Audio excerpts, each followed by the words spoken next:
Today we're going to bring in a siding nail gun. If you guys can see it, we're going to talk a little bit more instructions how to use this. It comes with a couple of things that you need to be aware of. They give you 3 Allen wrenches and they give you mineral oil. So we're going to talk about it in a bit right now and see what you need this for, right? So let's go ahead and do that. So the oil, you want to put 2 drops each time you use it. That's to lubricate the nails so it doesn't get damaged. So when it shoots the nails, you always want to have it lubricated, that way that it lasts you a longer time. How many gauges is it? This is a 14 gauge. 14 gauge. And they will tell you here on the side. That 14. way, so that 14 gauge is so you could get the proper size of nail nails, size. the proper nails. Okay. And you could get the nails at Lowe's or Home Depot.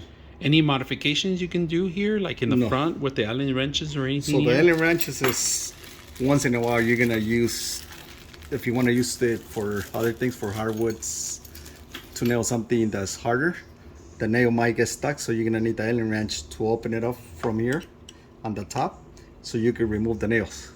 Okay. That is what they give you the Allen wrench for. And you open it up here to put the nails in here. All right, let's put it to use and see how it works. Now, first, how much pressure do you need on something like this? So something like this, you need 80 pounds. 80 pounds of pressure at least on At least.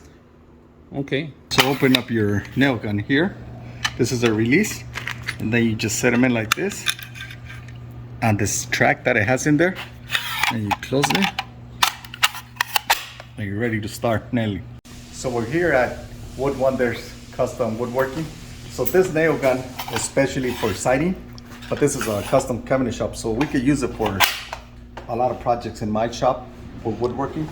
As you see, the nails are really strong and thick.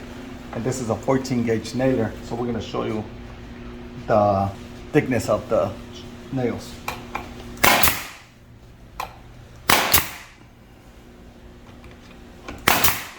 So the nice thing about this gun, it has a safety trigger.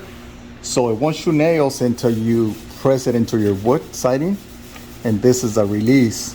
Once you release the trigger, they'll start throwing the nails for safety.